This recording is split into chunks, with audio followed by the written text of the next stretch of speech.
Hello, everyone. Welcome back to the channel. And as promised, we're going to discuss the 60th anniversary trailer that came out last weekend, a couple of days ago at time of recording. So this was, fairly hyped up, I guess. Everyone sort of knew there was a trailer coming. We didn't know what was going to be in it. We've had a few teasers before. Up until this point, I think we had a teaser at the end of Power of the Doctor. I think we had one at Christmas as well. Christmas Day, there was a trailer, yeah. And then we had the sort of title reveal around May Eurovision time. Mhm. And then pretty quiet since then. A couple of pictures here and there of the same sort of stuff that we'd seen. And then all of a sudden they're like, "Oh, 2 months to go. Strictly starting. Here's a trailer for you." I would say most of it is fairly new stuff. There's a few reused clips and lines and stuff that they're clearly very proud of, and they feel that hammers home the point. I am going to do the Leonardo DiCaprio point meme of the shot of him opening the TARDIS door and leaning out. Or him poking, not him poking his head around the shady corner. Yeah, looking like a little creep. So this one was about 2.5 minutes of, pretty much, I'd say, 75%, maybe 70% was 60-40, new footage. So there was a lot to digest. And if you haven't seen, we did go through that. We reacted it to live. So you're going to get our initial thoughts on that there. The one thing that we'll talk about first, because it wasn't necessarily in the trailer, but they confirmed it shortly after, so we didn't see it at the time, is that Neil Patrick Harris has been confirmed as the toy maker. Who could have guessed? Who knew? Oh my god! I don't know, maybe everyone from the very first day.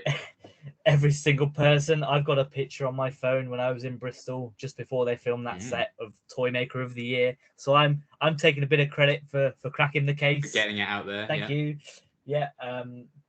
So yeah, it's Doctor Who's worst kept secret. One of a number of worst kept secrets they've had recently, which is fine. I mean, we discussed it before, but what do you think? How do you think this is going to be portrayed? Because the Toy Maker hasn't, he hasn't appeared in the show for 58 odd years, I think it is. Most of his episodes are non-existent. Yeah, he has one episode that exists.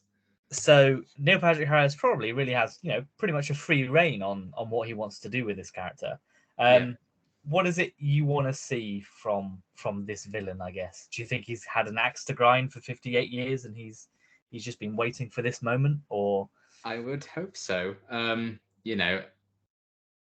guess it would be hard to kind of sell the history between them, especially when most people, unless they were alive in 1966, wouldn't have seen this story in its complete form.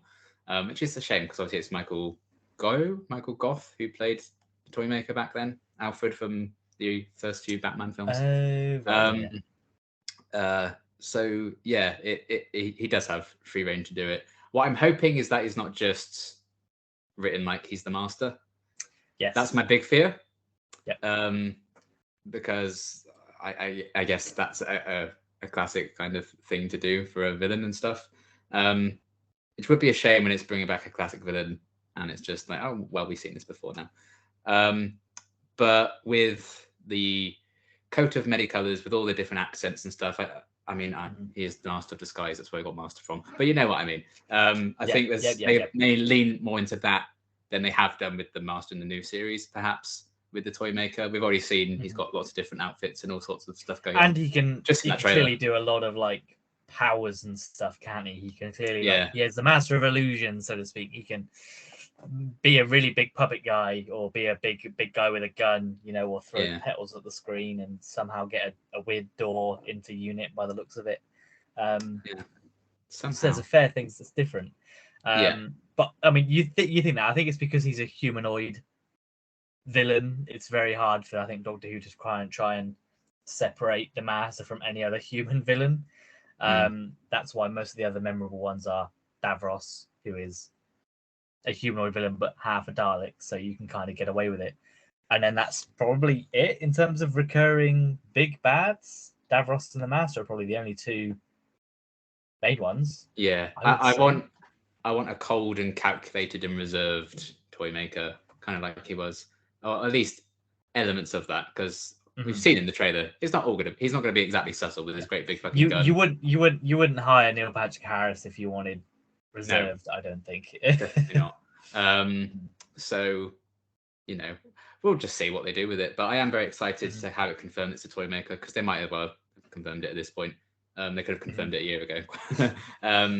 So yeah, it's cool to get that confirmation. You know, I think it kind of evens out the whole, is this just Series 4 2.0?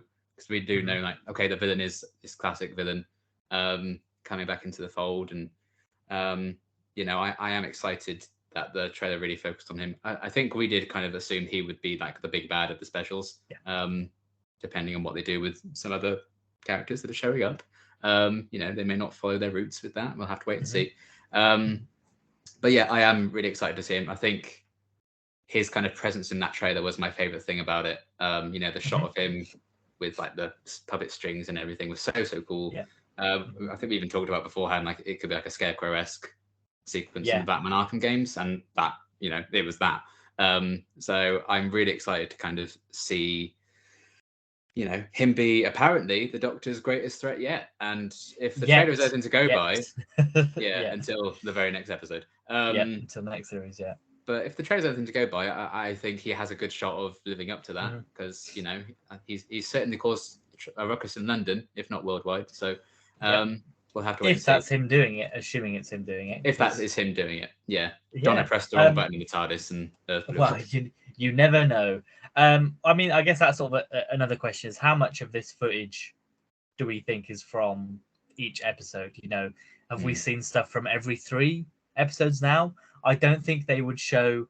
This is what I'm confused about. I wonder how much of it's all from episode 1, and it's just, you know, maybe the Meep stuff is sort of the start of that episode. Then they go to Unit, and turns out, oh my god, there's actually a bigger plan at play, and then that goes into the next 2 episodes.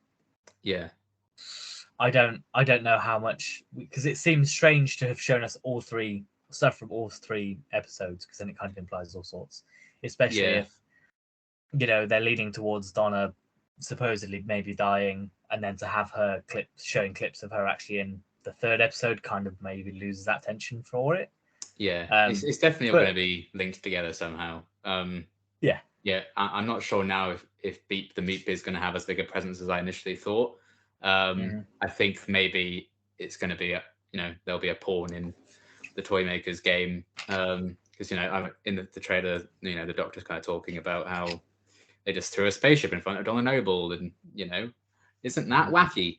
So I maybe it's just all part of the toy maker scheme, and he is the one who brought, you know, the Meep to Earth and all the alien bug people, and you know, I don't know why you do that, but I'm sure we'll find out in time. So I am very, very intrigued to see how, or if every episode feels separate, or if it really is just a 3-parter.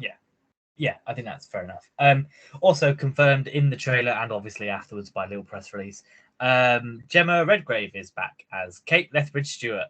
Hooray! Yes. I think, you know, we've always loved Kate, but I think she's somehow, I don't know if it's safe to say subtly become like a staple of the show, but she's kind of just all of a sudden now an iconic role that is going to be there no matter what, which I'm all for. I think it's great.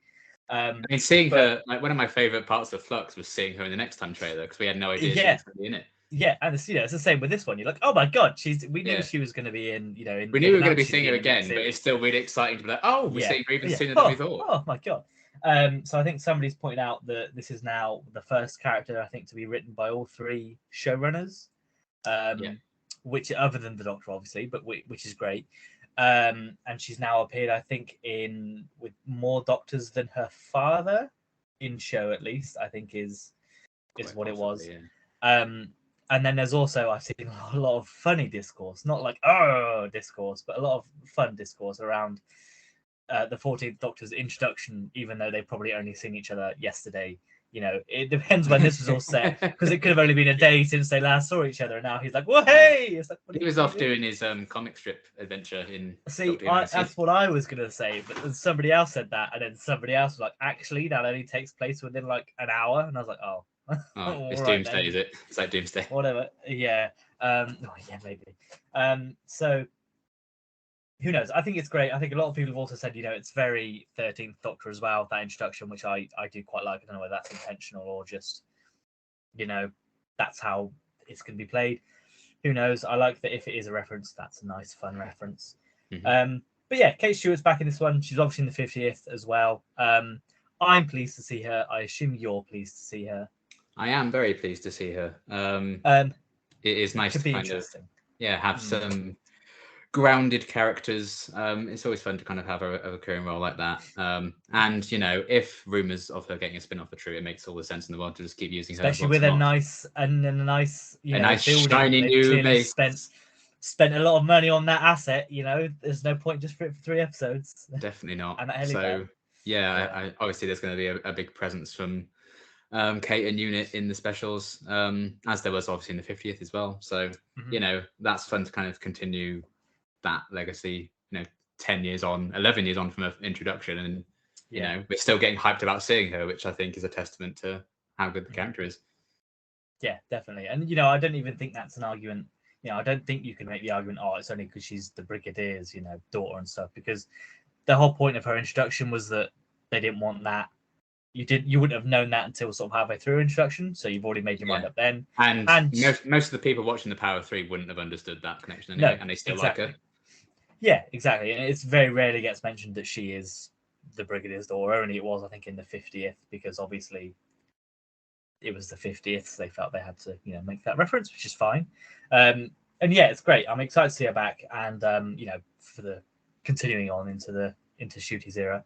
The other thing that's been pointed out is the little bracelets that they're wearing on their I don't know what this is, upper arm, whatever this part of the arm's called. Slipped my mind. Yeah, that one. Kate's got one on. I think Shirley Ann Bingham is her name. Right. That's she's got one as well. I think the soldier guy behind has got one as well.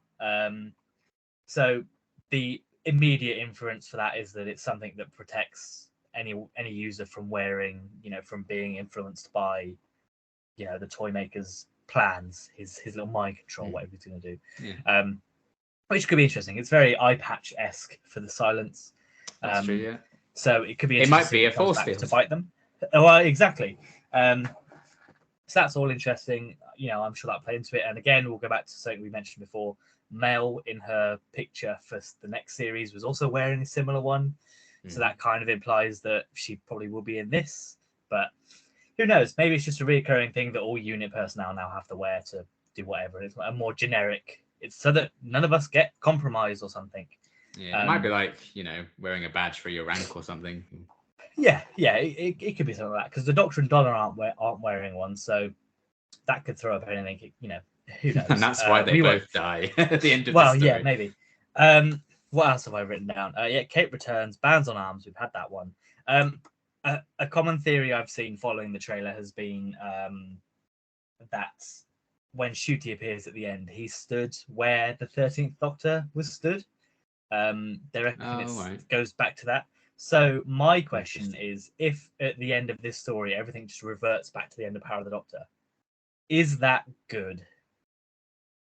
It depends how good the 3 episodes are, I guess. Yes. If I'm like, I hate all of this, I'd be glad it's undone. And I'm still not big on the idea of Tennant as 14 anyway.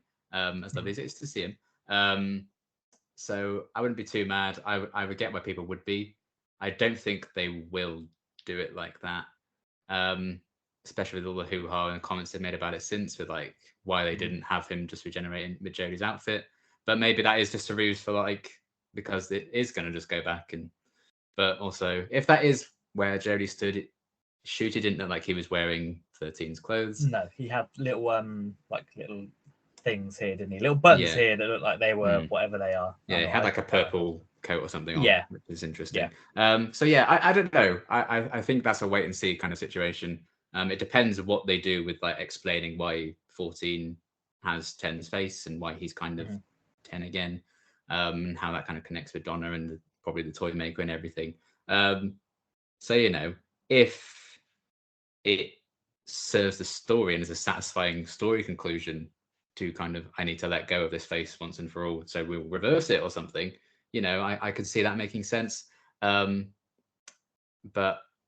I think it would be weird to, it was 2 years yesterday they announced Russell was coming back.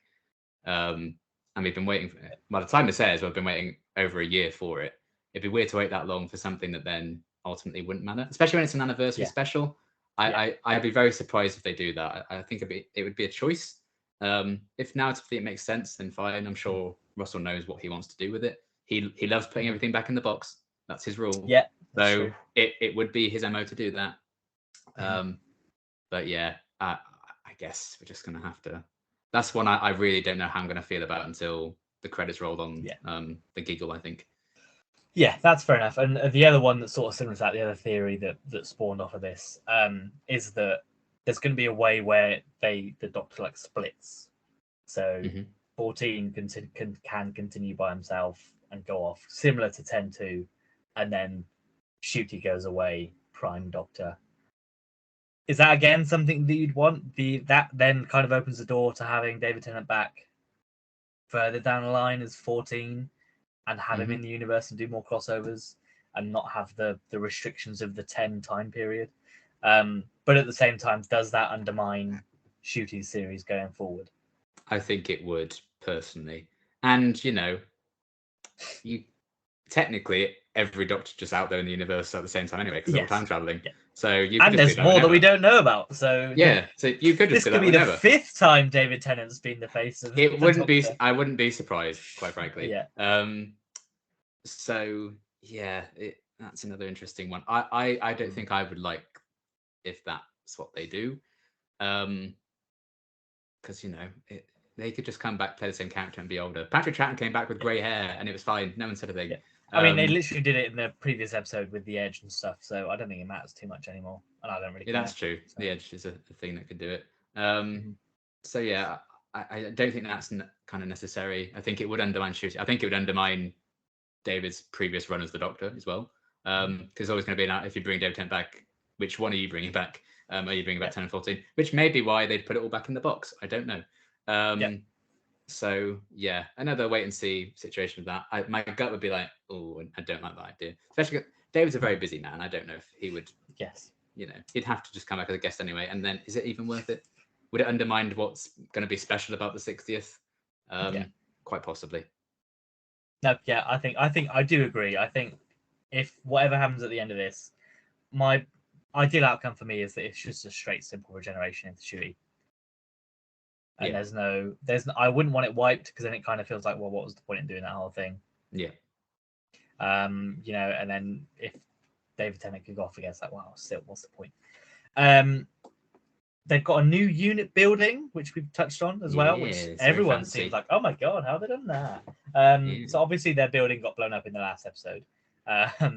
So whether this has been rebuilt on top of that old building or whether this is a completely new in a new location, we're not sure. We might get a reference to it. I don't know.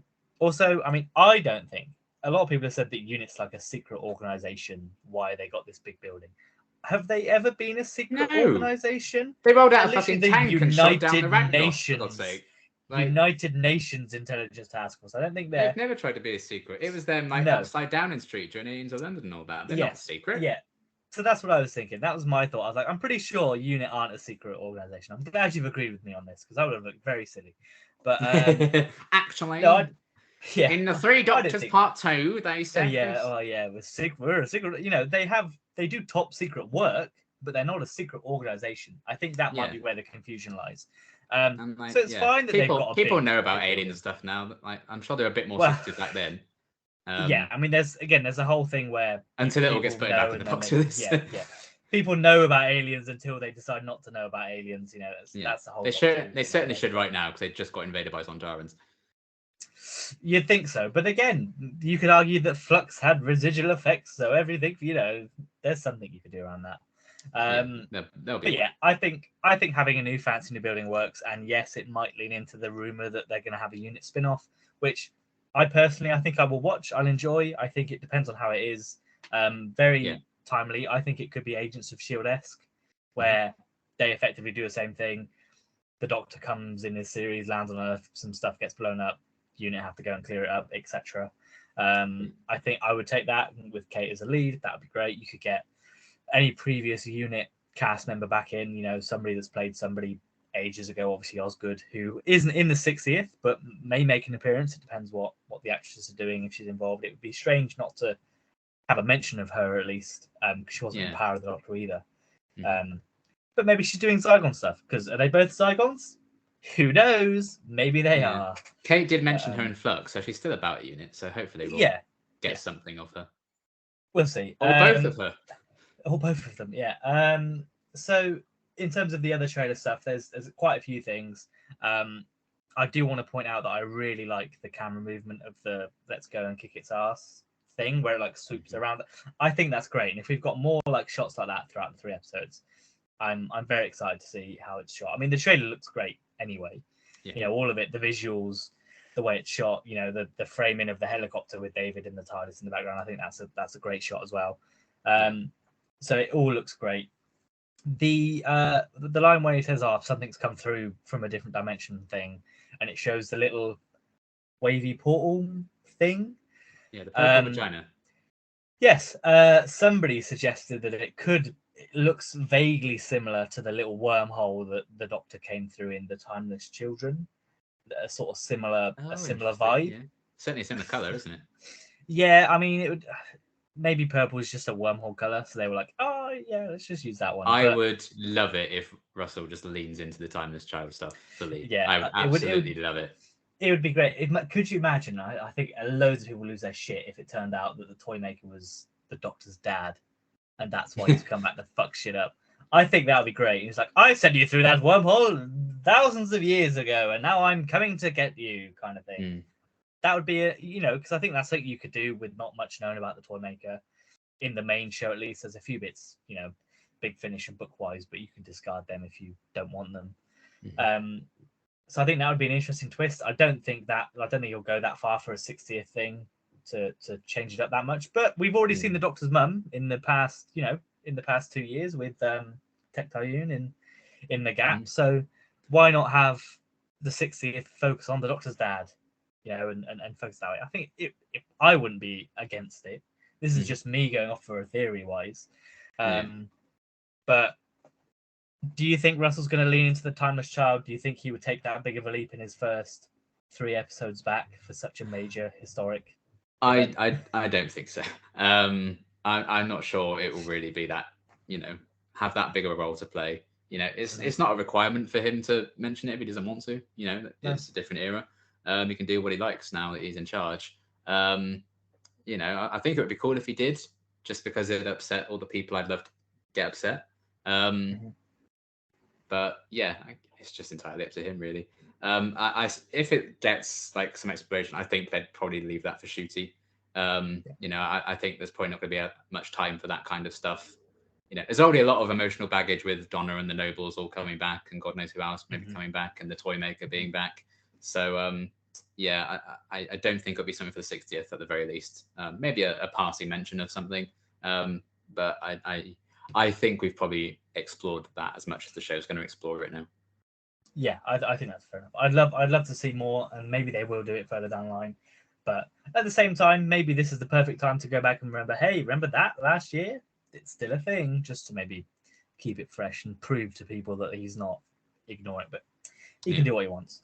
In terms of sort of Donna and her family, I don't know how much of a role they're going to play outside of episode 1. We don't see too much of them. We see, some of them in the market when the TARDIS maybe gets taken away or whatever. And obviously they're at the house, and we see the very tippy top of Wilf's head during the Bristol filming when Neil Patrick Harris has got his little outfit on. I don't think they'll be in there that much. I'd like to see them, and I think what we see in this trailer is good, but I think there's a reason why we've not seen too much of them, because I think they're probably they'll bookend the specials, I imagine. So I'm gathering Rose is the first one to find the Meep, and I think she will hide them out in that shed, and that's kind of, I guess, what kickstarts that kind of plot. And then from then on, I think maybe that shot when Rose is like, "Mom," as they can't get in the TARDIS for whatever reason, that might be the last time we see them until episode 3 or something, if that's like the end of episode 1 or whatever. Yeah. I think that's fair. Is Donna gonna die? I keep asking this. Is Donna gonna die? Is that what David Tennant's angry about in that little room? That's certainly what they'll want. I think will make you want to think with including that shot. I think if that was the actual scene in which she died, I don't think it would be in any of the trailers. But I could be wrong. I hope she does, which sounds horrible because Donna's one of my favorite companions. But you can't do a cop out twice with the same thing. You know, I think there's a risk of undermining a lot with doing this for the 60th. Especially when, I think like Rose's departure and stuff was already kind of undermined. And we did see Donna remember already, and he just had a backup. It was fine. So it has to be something vastly different. But I feel like to justify this, especially after all this time, when some people aren't really going to know who these people are, it would certainly put the 60th on the map to do something major, like bring a companion back after God knows how long and kill her. Yeah. Do you think that the band that they're wearing, the unit people are wearing, they're going to be like, here, Donna, wear this for the rest of your life and you'll be fine? They might. It's a solution. It's a terrible solution, but it's a solution. Yeah, but you could argue that they've had, 10 years to come up with this tech and they've figured it out. I don't know. Maybe you could say the doctors asked them to do it back in 2009 and they've been working on it for 15 years. And it's just ready right now. It's just ready now. I don't know.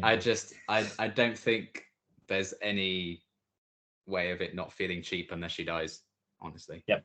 No, I think that's fair enough. Again, it's a wait and see situation. But I don't want them to cheapen one of the best companion exits. So that's my concern. Fair enough. So if it's not going to be Donna that the doctor's screaming about, what do you think could have got him that angry and upset? Rose is going to die. Rose Tyler. I mean, maybe there could, I saw again another theory. I'm picking theories out of the social media internet at this point. That they're being shown, the doctor's being shown various memories and stuff, and he's effectively being emotionally tortured by the toy maker by showing all the shit stuff he's done. But at the same time, would that elicit this response? I don't know. And they already kind of did that in Journey's End, and he was just even though he didn't angry. Yeah. So I mean, maybe that was 3 regenerations ago. He might have been. There's an argument you can make it different there, but because we know that Kate's not going to die unless her scene with Millie is going to be set before this, which I think is probably a bit unlikely. So there's no one really that we've seen in this trailer, and that we know is going to be in here that would elicit that response, other than Donna. But as you said, if that's the case, why are they going to put it in the trailer? Is it going to be a fake out like in spoilers for Guardians of the Galaxy 3, which came out earlier this year, when they had the Chris Pratt scene of him crying and yelling in his trailer over Rocket, and then Rocket's actually, oh, I'm okay, and he comes back alive? Is it going to be a similar thing there, maybe? Which again, I think would be cheap, because I've got a whole thing about Marvel stab people and they kill people and they get shot of mortal wounds and then they're just fine. I'm like, can people just be stabbed and die, please? Donna's gonna, Star Wars as well. Donna's gonna be on the floor like dying, and it's just gonna be this white light, and she'll like wake up, and it'll be her husband from Forest of the Dead. Yeah. Can I come? It's not your time, Donna. Yeah, could you imagine? And then they just use the same shot of her like going from Forest of the Dead, and then she wakes up. Oh god, that would be great. I think that'd be good. I'll allow that. That's the character I want back in the 60s. Oh yeah, could you imagine? Just a passing glance. The happy ending she truly deserves. So I mean, I don't think there's too much else we've missed. Obviously, Neil Patrick Harris has loads of different costumes. God knows what he's doing. He's dressed as maybe a nutcracker at one point. I like an Air Force pilot when he's on the big gun. The big gun is another thing, that's, as far as I'm aware, it doesn't look like it's in the background when they land at the unit helipad, but it's then there. So is that a trailer fake out where they're not really on the helipad, and that's just to avoid, similar to Shooty's first one when it was just that grey background? They want to avoid spoilers. Maybe there's that. Especially because I think the wide shot shows the Doctor running towards the gun with no one in the background, then it cuts to him being like, it's me, and then there's people in the background. So maybe there's a bit of that. Someone on Twitter color matched the shoot he shot and put him in that shot, which maybe looks similar. And it would be interesting if during that big standoff, if there is a whole flicking back and forth from Doctor thing, which it could be, is that going to appear? Who knows? Who knows? If anything, I'm more confused after this trailer. I think that's probably sometimes the intended effect, isn't it? Yeah, sometimes I think, oh, I've got it in my head. I know what's going to go on. Is that, do I now know too much? Am I going to be bored? And then I think about it a bit more. And I'm like, do I know enough? Is there more? Is 3 hours enough? I think I know the first 10 minutes of episode 1. I think that's probably it. Yeah. The first scene I think I know because I think we saw it filmed. That's probably about it. And yeah, it would be interesting if all of this is, all of this could be, most of this could be from episode 1 and the start of episode 2 for all we know. The Doctor could be already on Earth investigating Beep the Meep or something like that, and he works with the unit, and then they all converge at the unit tower, and then the Toymaker attacks, and then they get taken to wherever they are in the second episode, and that might be all we know. Because who knows? I don't know. Do you think Neil Patrick Harris will return to the show? Do you think he'll be a recurring villain similar to the Mask, or do you think this is a one and done scenario? I would probably argue one and done. I think there's a reason it took them this long to bring the Toymaker back, because there's not, I guess, too much you can do with his shtick eventually. But you never know. He might be the big bad in Series 14 for all we know. So yeah, if schedules work out, if they pay him enough, they have that Disney money. Although that Disney money hasn't really been paying that much at the minute, so maybe that's not a big thing. Maybe we shouldn't hype that up anymore. I don't know. Yeah. So yeah, I guess we'll have to see just how it plays out. I don't think he'll be like killed off for good, or if he is, we won't see a body, so they can kind of bring it back. And he could be, Toymaker could just be played by anyone if they wanted to just bring the character back. It doesn't have to be Neil Patrick Harris. For all we know, it might be multiple actors playing the Toymaker. It might be Matt Smith and Peter Capaldi playing the Toymaker as well. Could you imagine? That'd be a good way of messing with the Doctor, to bring back old Doctors to play the Toymaker. So yeah, I would probably, my gut would say this is like a one and done deal. But I think the Toymaker will be used to the utmost effect that they can use him with these 3 episodes. Yeah, I think that's fair enough. One of my last sort of speculations, do you think we'll see any other villains in this, or do you think it is just the Meep the Wrath Warriors and the Toymaker? There's no like Daleks and Zygons. Do you think it's just that, even though it's a big celebration of 60 years, do you think there's a chance they'll get if they do a whole, I'm sending you back through your history, and then there's a chance, I guess, for them to have villains then, but I think this is probably going to be it, isn't it? Oh, Liam went, Liam left. Liam's a screen.